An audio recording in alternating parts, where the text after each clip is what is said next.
Okay.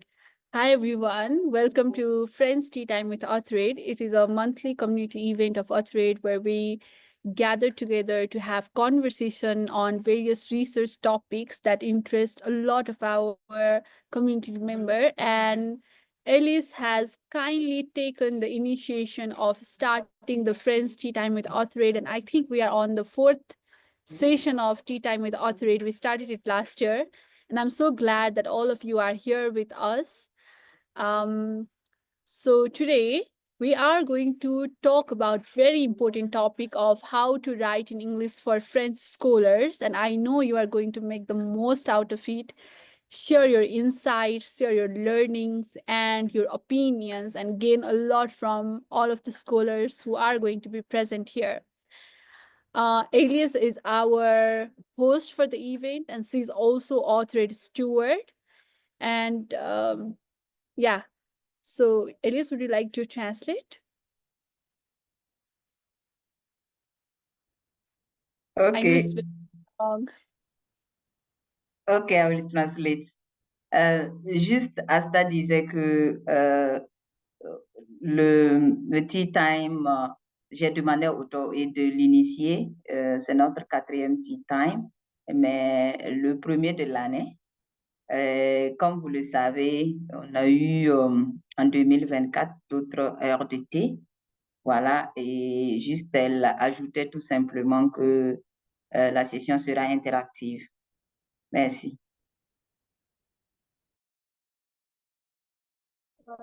Yep, there are a lot of there are a few ground rules that I would like to tell to you before the session. That is, our tea time event is usually very interactive, and a lot of us are talking all the time. However, I don't know friends, so I won't be talking, and I'll be giving just the technical support. But I'd like to request you to make the most out of it by interacting. And there are a lot of Zoom features, chat feature, raise your hand feature, react feature, and you can also find the closed caption here with. So please make the most out of those, and please mute yourself when you are not talking. Thank you. Thank you, Asta. Can I start now? Yeah, now I'd like to hand it over to Elise for taking it further. Thank you so much. Thank you very much. Bonjour à tous et bienvenue à cette heure de thé. Merci à tous d'être là. Comme vous le savez, Asta a commencé déjà à m'introduire, mais je vais donner un peu plus de détails sur moi pour ceux qui ne me connaissent pas. Je suis Alice Naré, je suis chercheur au Burkina, le Centre de recherche sciences appliquées et technologie, qui est un des instituts du CNRST pour ceux qui sont du Burkina, qui est le Centre de la recherche scientifique et technologique du Burkina. Voilà, donc comme elle le disait, je suis steward de Author 8. En fait, nous sommes dans l'équipe de coordination et dans cette équipe de coordination, le volet francophone, c'est moi qui m'en occupe. Donc, le tea time que nous allons avoir aujourd'hui est basé sur des conseils pour pouvoir écrire un article scientifique en anglais pour nous, chercheurs francophones.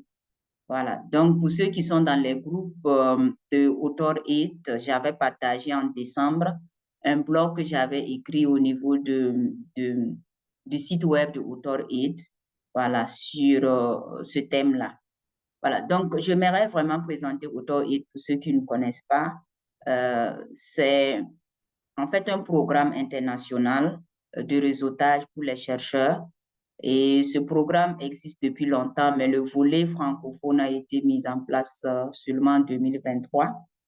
Voilà, et dans ce volet francophone, il y a un groupe WhatsApp et un groupe Telegram. Voilà, pour ceux qui ne sont pas du groupe, je pourrais, au moment des échanges, partager les liens du groupe dans le chat box, voilà, pour qu'ils puissent intégrer. Voilà, c'est vraiment une opportunité que ce programme-là donne aux chercheurs francophones d'être entre nous, d'échanger, parce que parfois la langue est une barrière pour nous. Parce que quand vous regardez sur le site de AuthorAid, il y a beaucoup de ressources, mais la majorité de ces ressources, c'est en anglais. Voilà, et parfois certains sont un peu limités. Et aussi les séances d'échange, les webinars, les heures de thé, les MOOC, il y en a beaucoup, mais vraiment c'est pour les anglophones. Voilà, donc j'ai demandé à ce qu'on crée ce volet-là. Donc c'est à nous d'animer ce volet, de vraiment tout faire pour profiter au maximum de ce programme. Voilà, parce qu'on sait tous que les programmes viennent et ça passe, c'est pas évident que ça dure, mais si nous arrivons à en profiter, à mettre en place quelque chose d'assez solide, ça nous profitera dans l'avenir. Voilà, donc c'est dans ce cadre que j'ai initié ce Tea Time, voilà, cette heure de thé, pour qu'on puisse échanger beaucoup sur les conseils et qu'on peut se donner pour pouvoir écrire un article scientifique en anglais pour nous les francophones. Parce que vous savez bien que euh, très souvent, quand on est dans le monde de la recherche, c'est plus conseillé d'écrire un article scientifique en anglais, voilà, parce que l'anglais, c'est la langue internationale pour la science. Donc, si on écrit en anglais, on a plus de chances d'être mieux que si on écrit en français. Bon, c'est pas pour dire qu'il faut pas écrire en français, mais vous savez bien qu'on fait tout ce qu'on peut pour vraiment avoir beaucoup d'articles en anglais. Voilà, donc l'objectif vraiment, c'est qu'on échange.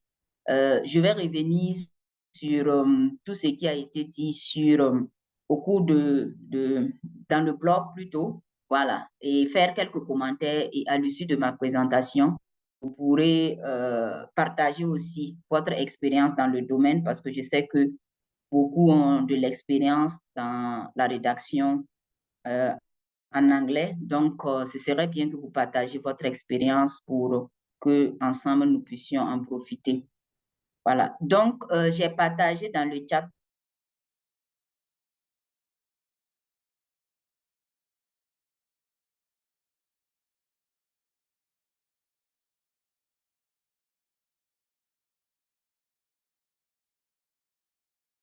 le lien pour le blog directement sur voir ce qui a été mis dans le blog et échanger ensemble.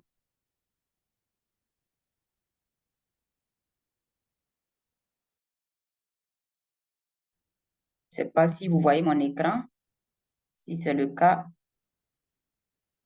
quelqu'un peut ouvrir son micro pour me préciser si vous voyez l'écran. Bonjour madame, c'est vous-même, on voit pas l'écran pour le moment. Oui, c'est bon, on voit. Certains voient, d'autres ne voient pas. Bon, je vais arrêter le partage.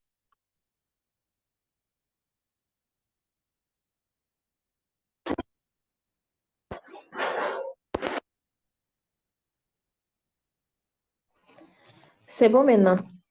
C'est bon maintenant, ok. Merci beaucoup. Donc, comme je vous disais, le blog concerne en fait 10 conseils que j'ai listés pour pouvoir écrire un article scientifique en anglais. Est-ce que l'écran bouge? Je défile. Est-ce que c'est le cas, vous voyez? Oui, c'est bon. Ok, d'accord, merci. Voilà. Donc, en guise d'introduction, j'ai juste donné situé un peu le contexte. Voilà, parce que pour les chercheurs francophones, l'une des plus grandes difficultés dans la rédaction, c'est vraiment de rédiger en anglais. Donc, ça semble vraiment difficile pour certains, de telle sorte que on a peur même d'écrire en anglais. Et parfois, on se lance dans l'écriture en anglais, en français plutôt, et après traduire en anglais, ce qui n'est pas du tout facile aussi, parce que avec les logiciels de traduction, ce n'est vraiment pas évident. Et j'ai partagé ma petite expérience dans mes débuts dans la recherche. Parce que pour mon premier article, je l'ai écrit en français parce que c'était quasi impossible pour moi d'écrire directement en anglais. Et un des co-auteurs a traduit l'article en anglais plutôt. pour nous. Donc, j'ai écrit en français et le co-auteur a traduit en anglais.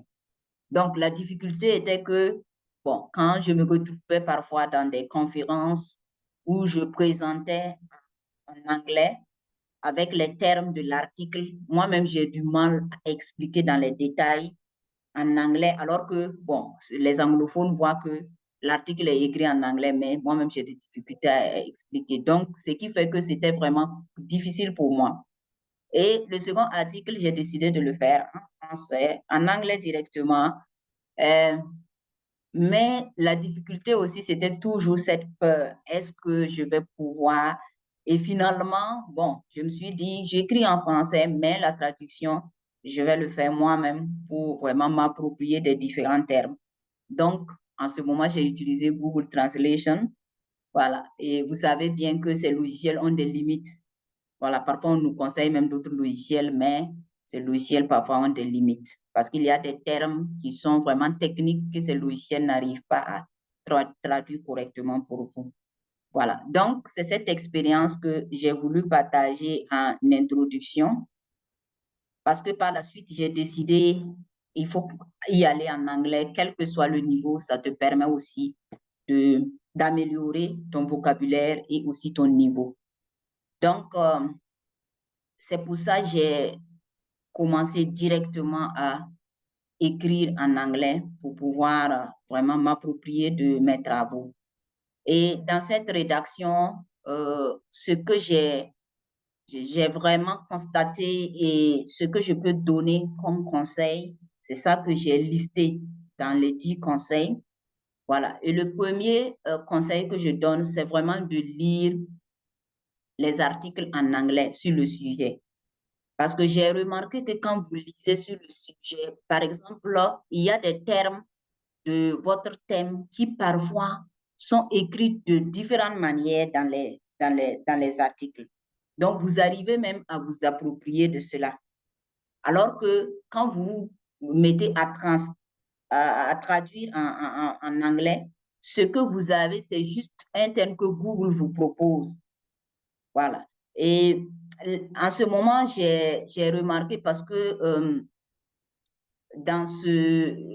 sur ce point-là, l'exemple que je peux donner, c'est quand j'écrivais un article sur les huiles de vidange utilisées. Vous savez que quand on utilise les moteurs, les huiles à moteur, et après, il faut changer ces huiles-là. Et qu'est-ce qu'il faut faire de ces huiles? Donc, étant environnementaliste, c'était l'activité que j'avais menée. Et à ce niveau, quand j'ai commencé à lire les articles sur le sujet, je me suis rendu compte qu'il y avait 2 ou 3 termes qu'on utilisait pour dire la même chose en anglais. Alors qu'en français, on disait seulement juste huile de vidange. Par contre, en anglais, certains disent used oil, d'autres disent waste oil. Donc, en lisant cela, je me suis rendu compte que, bon, c'est à moi de savoir prendre le terme qui est mieux approprié pour moi et de l'utiliser dans l'article. Donc, en lisant vraiment les articles en anglais sur le sujet, ça vous permet vraiment de connaître ces termes-là et aussi de découvrir les styles de rédaction parce que les styles de rédaction aussi diffèrent d'un domaine à un autre. Donc, le deuxième conseil, c'est de prendre des notes quand vous lisez. Voilà, cela m'a beaucoup aidé aussi. Quand on prend des notes sur les mots dont je vous parlais précédemment, et aussi sur les phrases et les expressions sur le sujet. C'est important. Quand vous prenez, par exemple, sur 10 articles, vous relevez les termes, les mots qui reviennent le plus souvent. Vous allez par la suite utiliser ces mots-là pour écrire. Donc, c'est le deuxième conseil que j'ai mis dans le petit 2. Le troisième conseil, c'est d'écrire l'article en utilisant les mots et les expressions que vous avez répertoriés. Voilà, ça aussi, c'est très important. Vous ne pouvez pas avoir une liste exhaustive de toutes les expressions et de tous les mots en lisant. Mais c'est sûr que vous avez une petite base en anglais qui va vous permettre d'utiliser ces mots et ces expressions-là pour formuler vos phrases. Voilà, et surtout pour pouvoir écrire dans un anglais assez soutenu.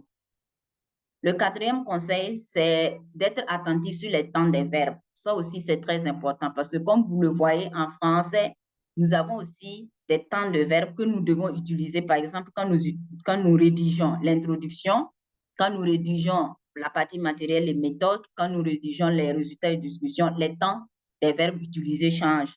Voilà, donc c'est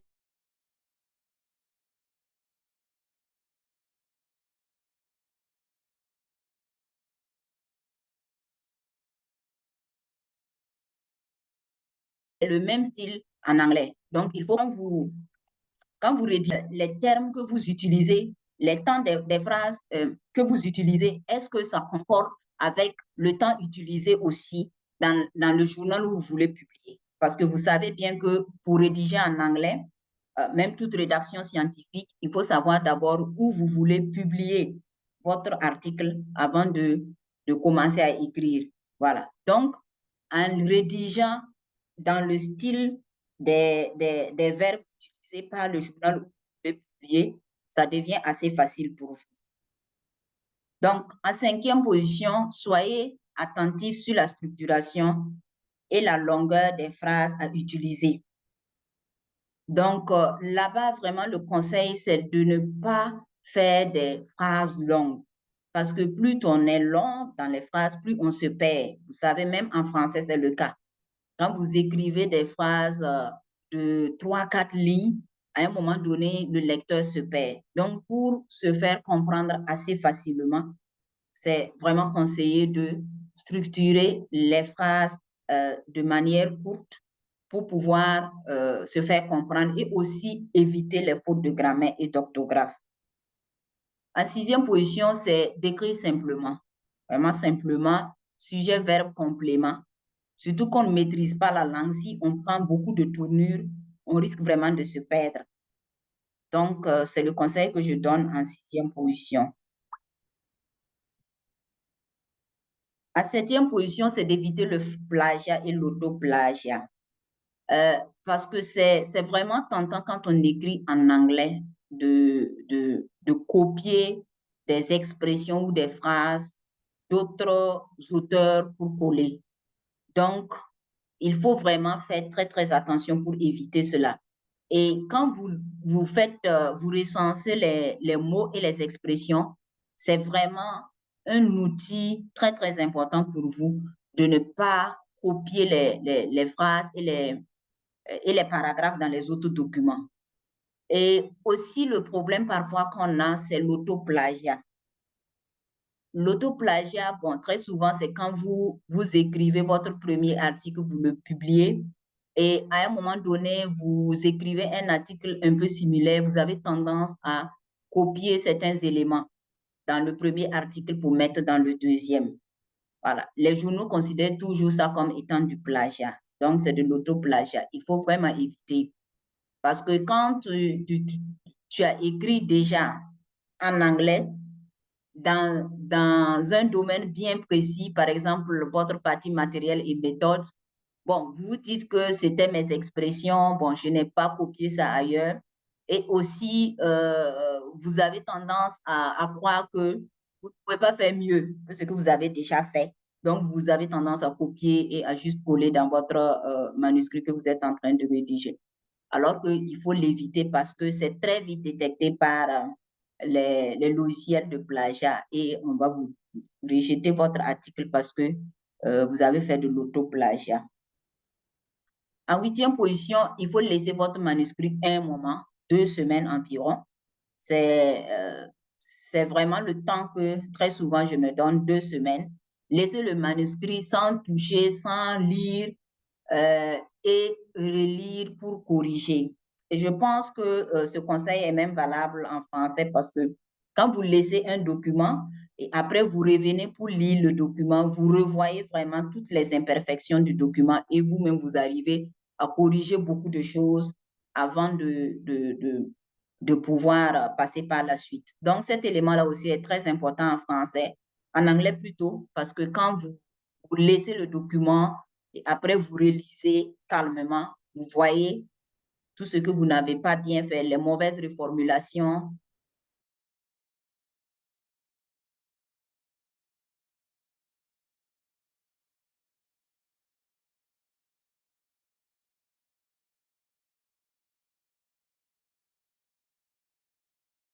faire corriger votre manuscrit par un anglophone. C'est très important parce que même en français, on vous demande de faire corriger votre quelqu'un qui n'a pas participé au travail. C'est très important, comme on aime le dire, un œil extérieur. Cet œil extérieur qui n'a pas contribué ni à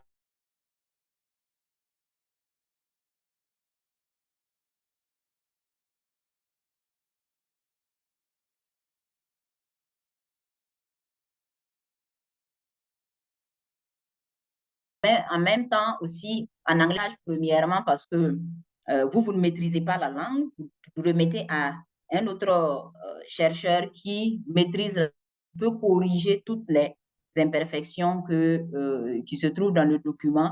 Et aussi, ça constituera un œil extérieur entre griffes pour vous, pour voir même la qualité même de votre travail et vous conseiller sur l'orientation et vous aider à éviter beaucoup d'erreurs.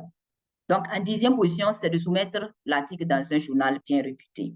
Bon, très souvent, quand on écrit en anglais étant francophone, bon, on a peur d'envoyer votre manuscrit dans un journal bien réputé parce qu'on se dit, bon, surtout si on a déjà eu une expérience pas très bonne. Voilà, si on a déjà rejeté votre manuscrit parce que le niveau de l'anglais n'est pas bon, vous avez peur maintenant d'envoyer dans des grands journaux.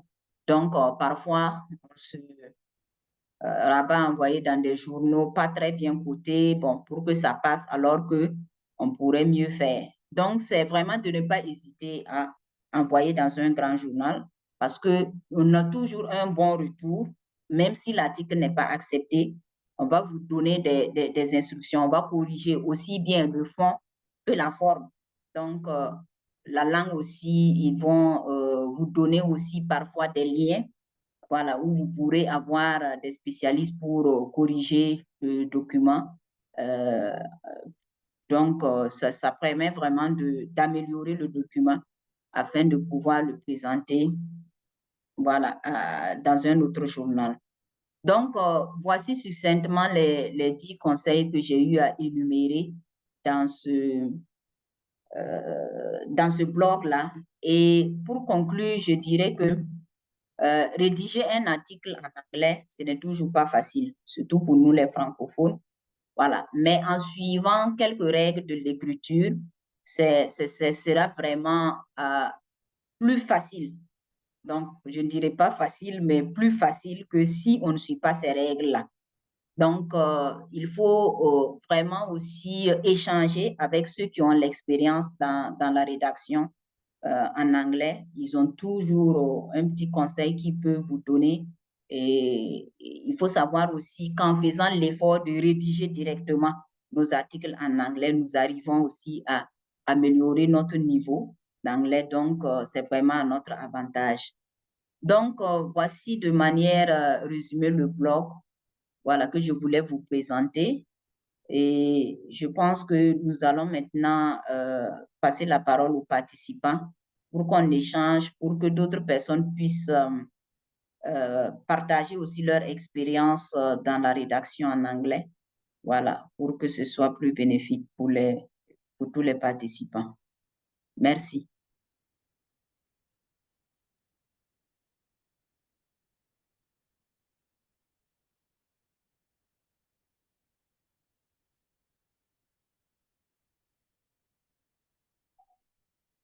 Donc, je vais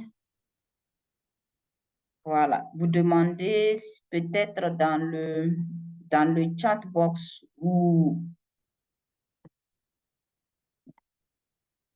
si vous pouvez lever aussi la main pour ceux qui ont des questions, qui veulent contribuer aussi. Voilà, n'hésitez pas.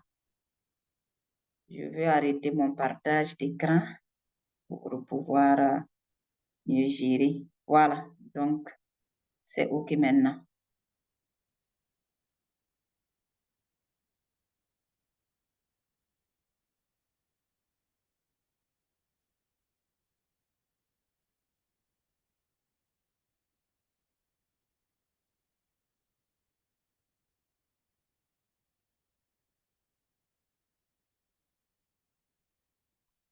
Voilà, donc la parole est à vous. J'espère que vous m'entendez parce que c'est très silencieux.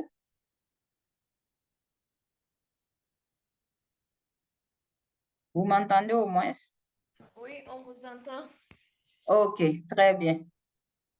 Très bien reçu.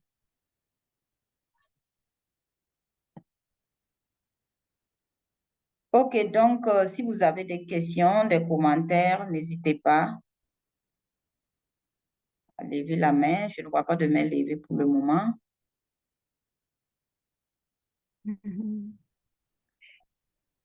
Bonjour tout le monde.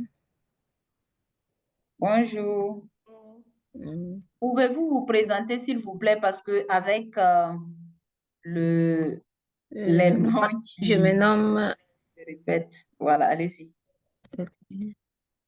je me nomme Yelem Kouré Edwige. Je suis biologiste au Centre de recherche biomoléculaire Pietro Anigoni. Quel pays, s'il vous Mais plaît? bon, c'est au Burkina. OK, merci. Mm. Voilà. Bon, je vois que vous avez vraiment un, un niveau en anglais bien acceptable et je voulais savoir en tout cas un peu votre parcours. Voilà. Et comment faire pour améliorer vraiment notre niveau. C'est vrai que vous nous avez donné des astuces pour rédiger. Voilà. Mais comment améliorer notre niveau en anglais de façon générale. Merci.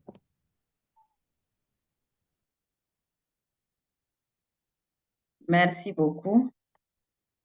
Bon, je pense que nous allons aller de manière interactive. Merci à vous pour la participation et merci pour la question. Bon, mon niveau en anglais n'est pas parfait. Je travaille toujours à l'améliorer. Mais il faut dire que le petit avantage que j'ai eu, c'est qu'au cours de ma thèse, j'ai fait des séjours dans des pays anglophones. Voilà. Donc, si vous avez l'opportunité, c'est très bien de le faire parce que quand vous vous retrouvez dans ces pays, forcément, vous n'avez pas le choix que de parler de l'anglais. Voilà. Et vous arrivez à améliorer votre niveau. Et le fait aussi de rédiger les articles en anglais permet d'améliorer le niveau en anglais. Ça, c'est une réalité. Et si vous êtes vraiment disponible aussi, ce que vous pouvez faire, c'est de vous inscrire aussi pour des cours en anglais. Voilà. Mais vraiment, le conseil, de manière générale, ne fuyez pas l'anglais. Et de nos jours, il y a beaucoup d'opportunités. Par exemple, quand vous rentrez dans le site de AuthorAid, il y a beaucoup de ressources en anglais. Et il y a des tea time en anglais, il y a des webinaires en anglais. N'hésitez pas à écouter, ça vous permet d'améliorer beaucoup votre anglais. Voilà. Donc, c'est ce que je peux dire. D'autres participants aussi peuvent partager leur expérience. Merci à vous. OK, merci à vous.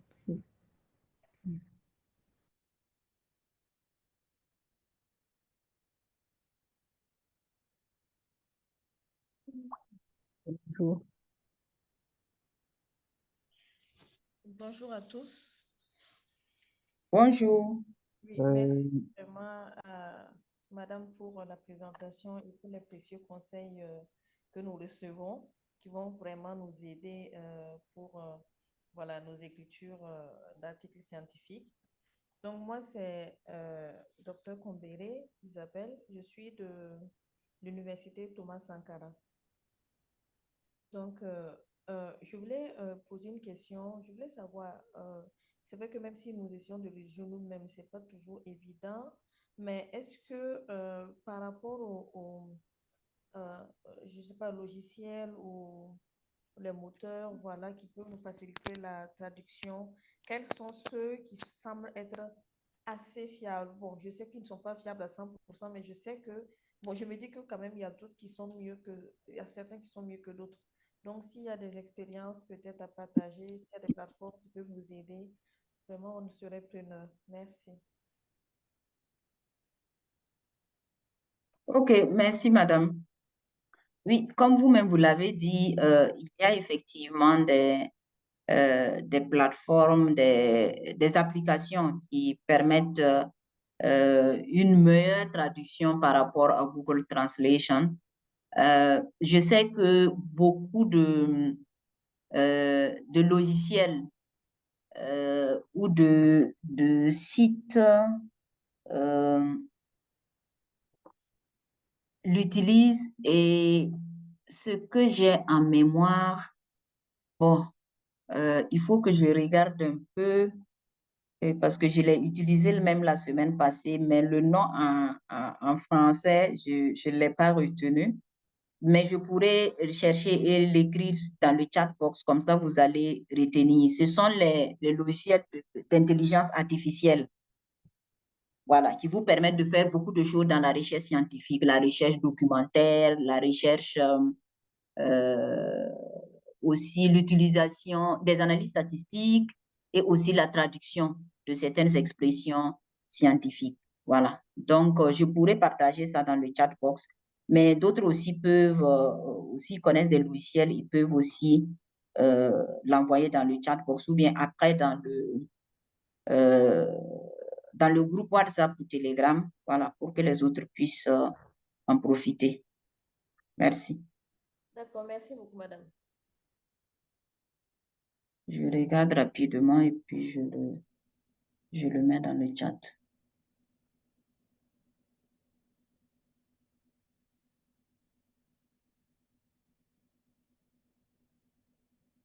D'autres questions ou commentaires?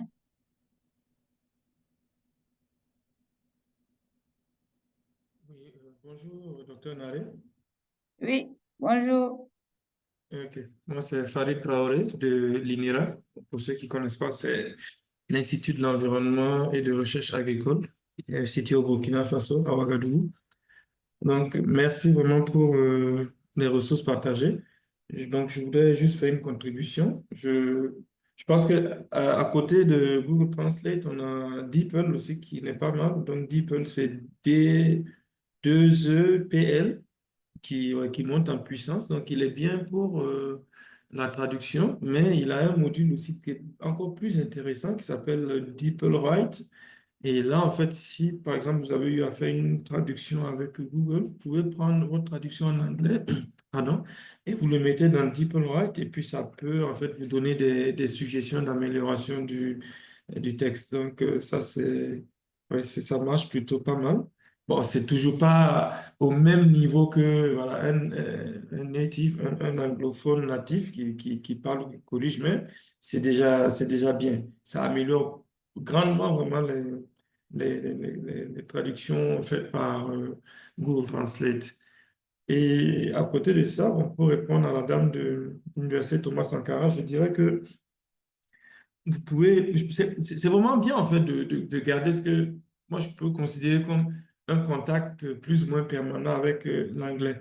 Parce qu'en fait, c'est comme toute langue. Je crois que toute langue, en fait, qu'on ne pratique pas, on finit souvent par l'oublier ou alors. Donc, le mieux vraiment, je pense que c'est de garder en fait un contact en faisant peut-être une lecture quotidienne, même si c'est un petit, une demi-page par jour ou même une page. Voilà, ça permet comme ça de garder le contact avec la langue. Ceux qui aiment bien la musique, bon voilà, vous aimez la musique en anglais, ça peut être intéressant, par exemple, souvent, c'est le petit jeu, chercher un peu les paroles de ce que vous écoutez, et puis vous pouvez fredonner ça, et en fait, ça vous aide dans la formulation, voilà, une formulation plus ou moins correcte. Bon, j'ai pas dit, en fait, l'anglais argotique, mais vraiment un anglais de bonne facture, vous allez voir que ça peut vous aider. Et même, il y a plein de choses, en fait, qu'on peut faire pour garder le contact avec la langue de manière ludique. Il y a aussi des applications comme Duolingo, par exemple, que vous pouvez installer sur votre téléphone et qui vous obligent, en fait, tous les jours à faire quelque chose. On va vous dire, par exemple, aujourd'hui, voilà, l'objectif que vous devez atteindre, c'est de faire, de répondre à des questions en anglais. Donc, c'est des petites choses sur votre téléphone et puis ça peut vous permettre de garder ce contact-là. Donc, docteur Naré, c'était juste la contribution que je voulais faire. Merci. Et merci beaucoup, Farid. Merci énormément. Oui, comme il l'a dit, effectivement, la musique, écouter de la musique qu'on aime. Si vous avez de la musique que vous aimez, en anglais, vous essayez de voir les paroles. Voilà, à chaque fois que vous écoutez, ça va rester, vous allez retenir beaucoup de choses. Je l'ai pratiqué aussi et je sais à quel point Céline Dion m'a aidé à améliorer mon anglais. Merci. D'autres questions ou contributions? Bonjour. Oui, bonjour.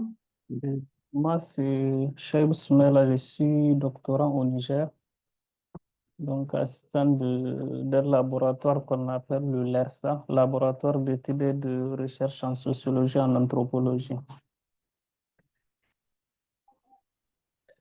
Est-ce que vous me recevez? Oui, on vous reçoit 5 sur 5. Merci.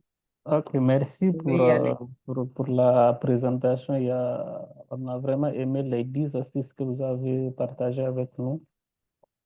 Alors, moi, je voudrais revenir un peu sur l'usage des logiciels de traduction parce que j'ai une petite expérience. Oui. J'ai écrit un article. Bon, au départ, ce n'était pas prévu de faire le résumé en anglais, mais après, on m'a dit d'envoyer un résumé en anglais. Donc, là, je suis allé directement sur DeepL, comme beaucoup l'ont suggéré. Mais après cette traduction-là, c'est fini, quoi. C'est ça aussi le danger des logiciels. C'est pourquoi je m'interroge encore sur si c'est vraiment des meilleurs à lire les logiciels là pour la traduction. Dès que vous traduisez votre texte, c'est fini. Votre contact avec le logiciel, je me dis que c'est fini, quoi. En tout cas, pour mon cas, il faut encore qu'on me demande ou que quand j'ai besoin de traduire un texte ou de faire de traduire un texte quelconque, c'est là que je retourne vers les logiciels. Mais c'est vraiment, est-ce que vous avez quand même des astuces en dehors de la musique, en dehors puisqu'on est dans un environnement où c'est rarement vous croisez quelqu'un qui parle anglais. En dehors il y a un département d'anglais où les étudiants parlent constamment anglais, mais quand vous n'avez pas de contact avec ces derniers-là, votre contact avec l'anglais, c'est vraiment trop limité en fait. Donc, et les logiciels, c'est rarement vous les utilisez au besoin. Donc, je me dis qu'il y a peut-être si vous avez d'autres astuces qui permettent de rester permanemment en contact avec l'anglais. Surtout que tout à l'heure, il y a quelqu'un qui a parlé de Duolingo. Là aussi, il faut de la connexion, constamment de la connexion pour pouvoir rester en contact avec ces logiciels-là. Donc, ouais, c'est peut-être ce que je trouve d'intéressant, c'est peut-être les articles en anglais, les textes. Si vous avez des textes à lire en anglais constamment, là aussi, si vous n'êtes pas trop surchargé aussi, parce que quand vous écrivez une thèse, vous êtes tout le temps en contact avec votre sujet, pas en anglais, parce que là, ça demande constamment d'efforts. C'est comme si, je me dis, c'est comme si vous êtes en train de laisser votre travail pour faire un autre travail, alors qu'on exige que vous évoluez en thèse, quoi. Donc, c'est souci que moi j'ai par rapport à l'anglais, quoi. Merci beaucoup. Ok, merci beaucoup.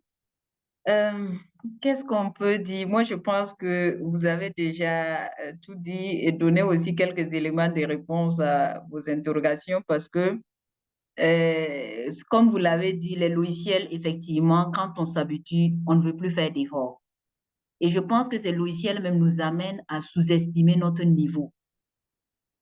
Quand vous vous dites que c'est impossible pour vous, prenez 30 à 40 minutes pour vous asseoir, vous dites que vous allez rédiger une partie de votre thèse ou une partie de votre article en anglais. Vous serez étonné de ce que vous allez pouvoir écrire. Ne faites même pas attention aux fautes ou aux expressions mal écrites. Non, vous écrivez tout simplement et après vous revenez vous corriger. Vous serez vraiment étonné.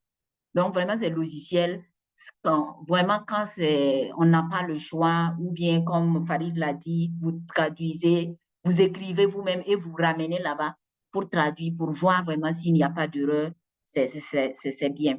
Mais ce que vous dites, par exemple aussi, je disais tantôt, les séjours dans les pays anglophones. Je pense que c'est très important. Même quand vous regardez en France, les étudiants font tout pour aller faire leur master dans les pays anglophones. c'est vraiment une très bonne opportunité d'apprendre l'anglais. Donc, c'est ce que je peux ajouter. D'autres aussi pourront ajouter d'autres conseils. Voilà, merci. D'autres questions?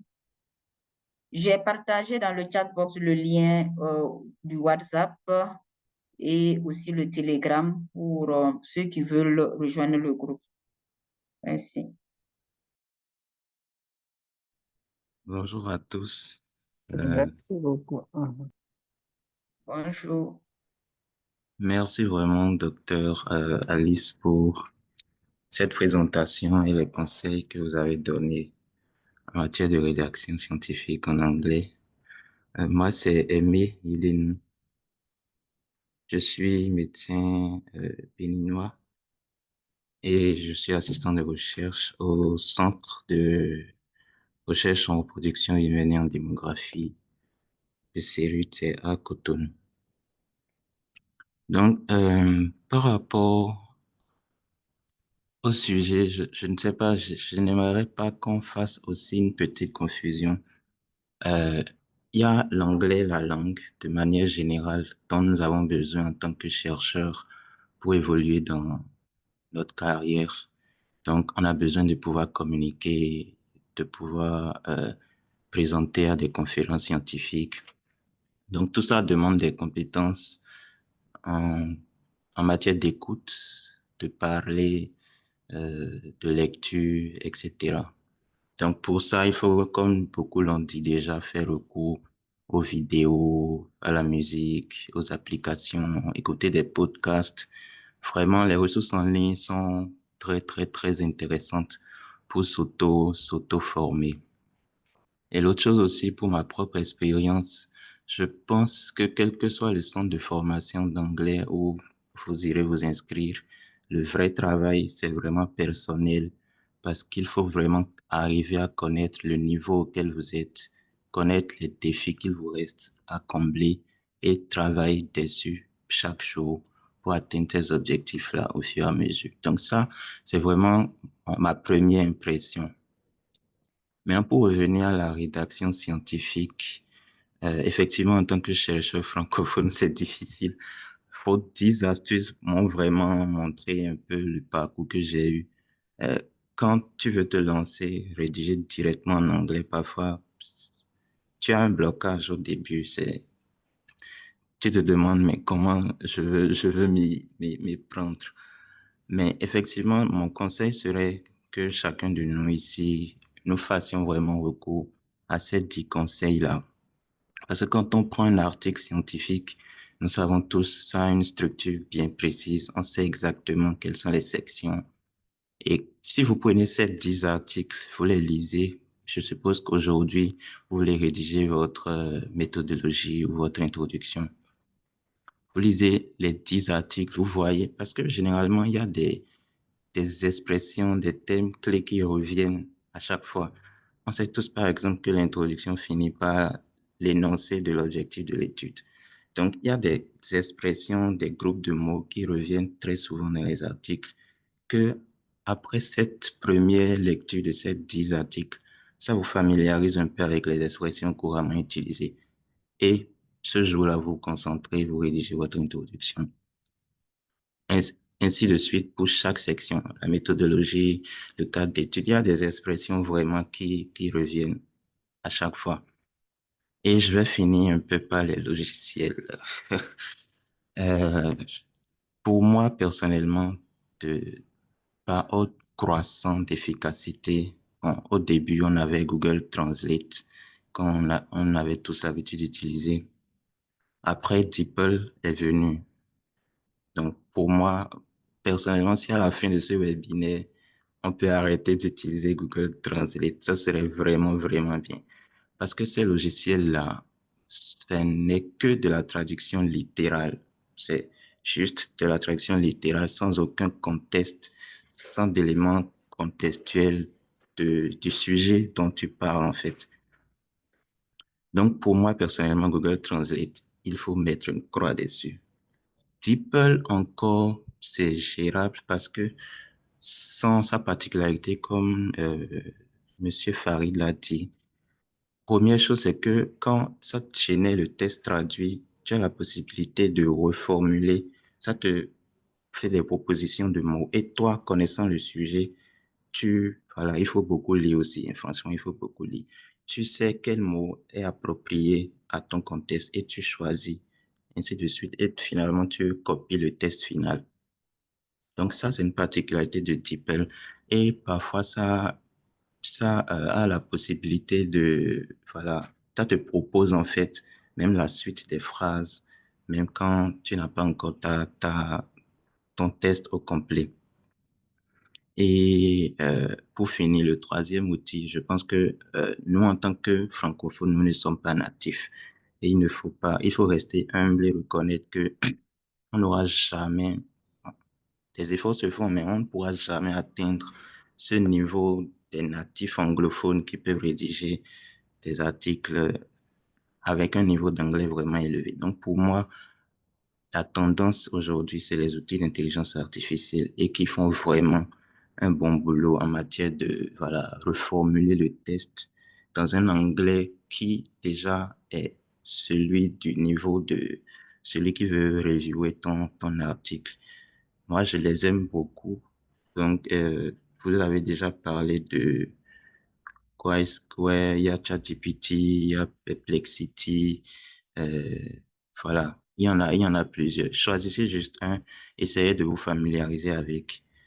Tu lui mets le, le draft, le brouillon de ton article, des sections par section, tu lui dis de te reformuler ça dans un anglais académique, professionnel, etc. Et ils le font bien. Donc, c'est vraiment ce que moi j'avais à partager avec vous. Merci beaucoup. Ok, merci beaucoup. Merci pour le partage.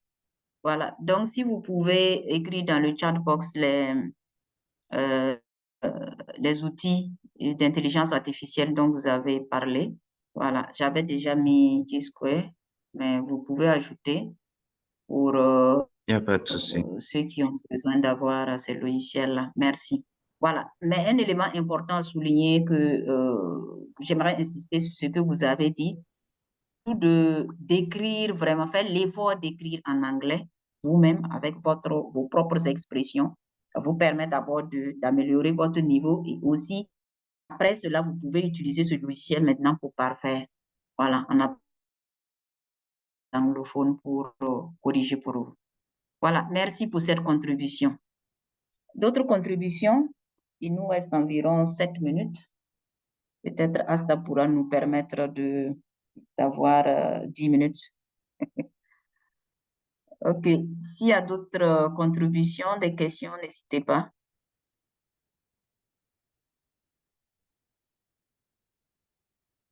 Je ne vois pas de main levée. Bon, en attendant, je vais faire un petit commentaire sur les groupes que AutoAid a créés pour nous. Vraiment, nous, francophones, j'aimerais qu'on profite vraiment de ces groupes. À un moment donné, c'était un peu difficile pour moi de laisser le groupe ouvert parce que, comme le lien a été partagé dans beaucoup de sites, bon, il y a des personnes euh, vraiment qui n'étaient pas intéressées par le thème, mais qui ont intégré le groupe et qui diffusaient des informations qui n'ont rien à voir avec l'esprit du groupe. Donc, j'étais obligée de fermer le groupe à un moment donné.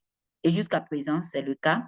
Voilà. Mais vraiment, ça, c'est le groupe WhatsApp, mais le groupe Telegram reste ouvert.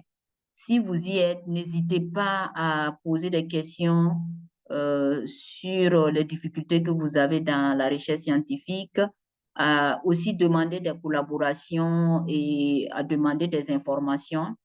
Voilà, pour que bon, le groupe puisse être fonctionnel et aussi pour en profiter au maximum. Sinon, je trouve le groupe assez silencieux. Et maintenant, concernant le WhatsApp qui n'est pas ouvert, si vous voulez publier quelque chose, n'hésitez pas à m'envoyer directement. Et s'il y a un événement assez important, je peux laisser même le groupe ouvrir les discussions, voilà, pour qu'on puisse échanger un bout de temps avant de, voilà, refermer les discussions. Donc, n'hésitez pas. D'autres questions?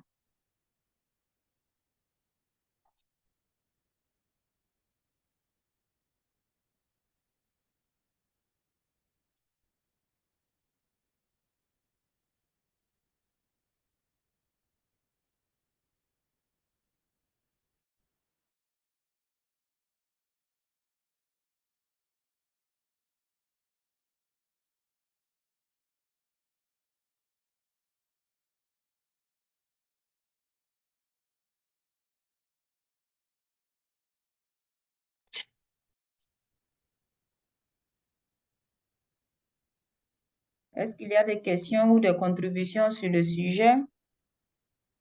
Il reste environ 5 minutes.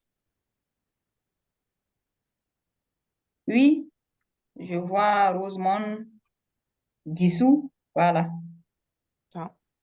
Bonjour vous à avez la tous. parole. Merci. Merci.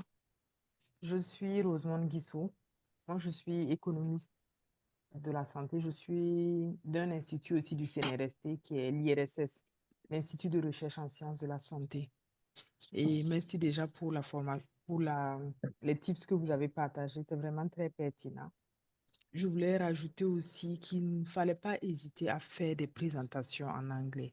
Souvent, quand on a la possibilité lors des rencontres de présenter en anglais ou en français, bon, on profite, on essaye, on va plus vers le français. Mais s'il y a la possibilité de présenter en anglais, je pense qu'il ne faudrait pas hésiter. Ça nous permet en fait d'être un peu plus à l'aise. C'est vraiment ça que je voulais peut-être partager un peu. Ça améliore en fait notre confiance en soi sur la pratique de l'anglais. Voilà. Oui, oui. Merci. Très pertinent, très, très pertinent, effectivement. Souvent, quand on voit même que, il y a des conférences, il n'y a pas de traduction, c'est seulement en Exactement. anglais. On fuit un peu ces conférences-là C'est parce qu'on vrai. va devoir présenter en anglais et aussi écouter les autres qui vont présenter en anglais. Donc, on fuit un peu ces conférences. Vraiment, c'est de prendre le courage à deux mains pour y aller. Ça vous permet d'améliorer vraiment votre anglais. Ça, c'est une réalité. Merci pour ce partage. Merci beaucoup. Oui.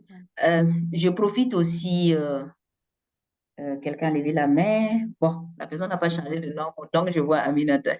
Vous avez la parole.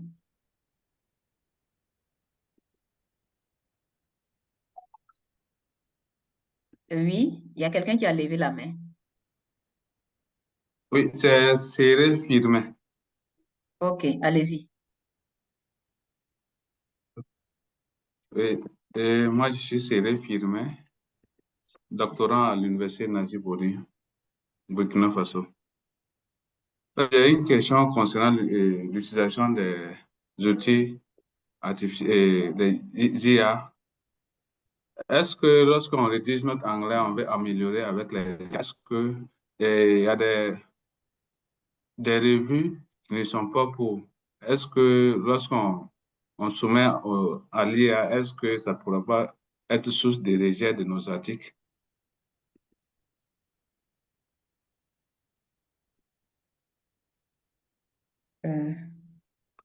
C'est bon? Vous avez...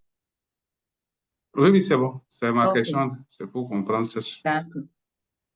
Ok, merci bien. Euh, Effectivement, il y a, bon, je ne dirais pas, il y a les revues, presque toutes les revues maintenant checkent les manuscrits envoyés pour voir si vous n'avez pas utilisé l'IA pour la rédaction. Mais je pense que ce sont les textes directement générés par l'IA. Ce ne sont pas les petites corrections que l'IA fait sur nos textes. Mais peut-être d'autres qui ont plus d'expérience sur ces logiciels-là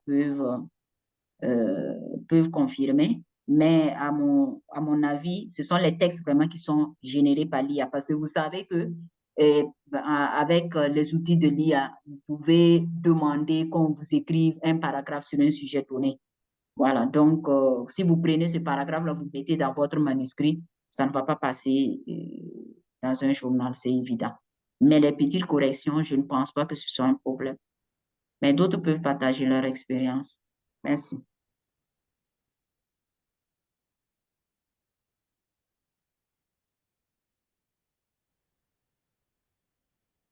Bon, pour moi, la problématique de l'IA est encore un sujet dont le débat varie selon les écoles.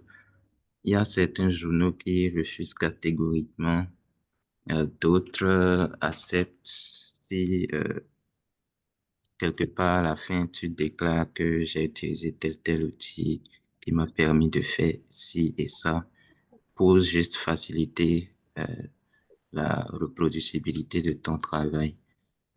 Mais personnellement, le débat reste ouvert. C'est comme si on nous demande de ne pas utiliser DeepL pour faire une traduction, Et comme Madame Nari l'a dit, les tests qui sont générés par les outils sont beaucoup plus sujets à être détectés par les outils de détection. Mais les tests que vous lui donnez et sur lesquels il travaille, ça, c'est encore gérable. Donc ça, c'est ce que je peux dire par rapport à ça. Merci. Ok, merci bien. Je vois dans le chat box quelqu'un qui demande le lien WhatsApp et Telegram. Je l'ai déjà envoyé. Regardez un peu plus haut.